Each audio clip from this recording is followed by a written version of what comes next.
Pre nich je to úžasná zábava, vyraziť na tú trať v plnom nasadení.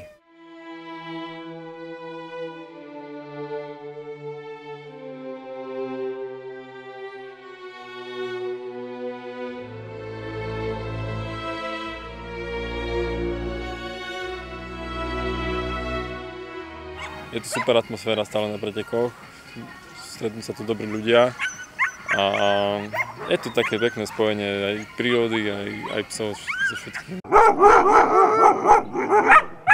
Všeobecne tá pohoda, kľud, ktorý z tých psov vládne, človek príde z práce nervózny a tí psi sa na ňo tešia stále rovnako. Oni svoju lásku nevedia v žiadnom prípade žiadnym smerom intrigovať. Tá pohoda s psami, prebehnúť sa v prírode, potom posedieť si s nimi doma po dobrom výkone.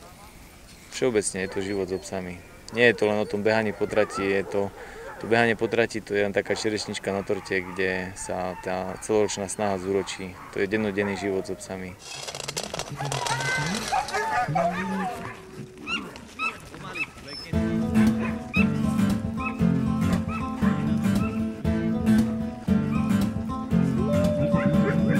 Pretekársky pes určite musí mať chuť robiť niečo, musí mať radosť pohybu.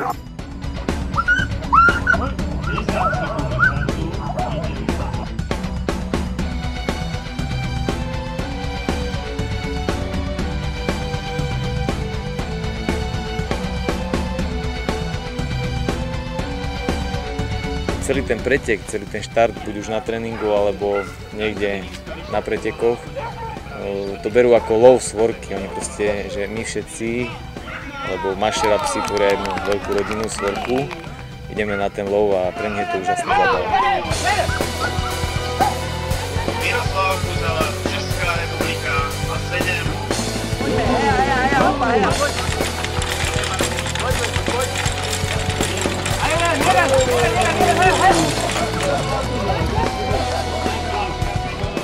Myslím si, že veľakrát sa takéto preteky preceňujú. Tu naozaj nejde ani o čas, ide o to zladiť ten tým, pripraviť ho na zimu.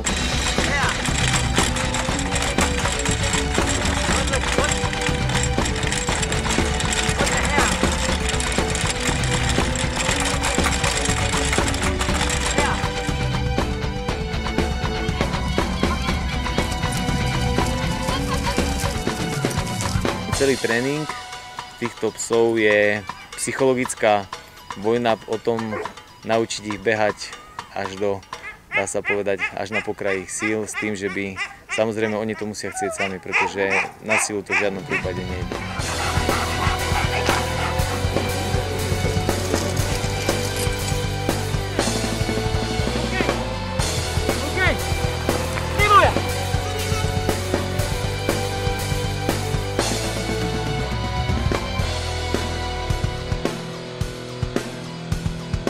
Bike curing môže v podstate robiť každý, kto má doma psíka.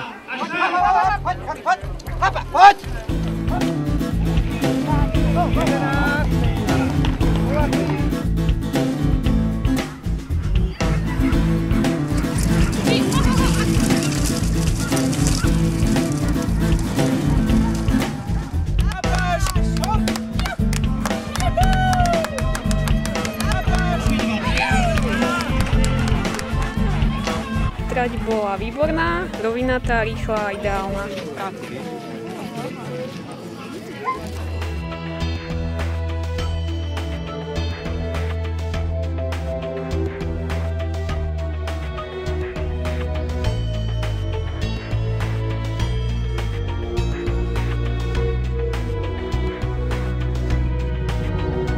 Psom sa treba naučiť porozumieť, pretože každý je iný.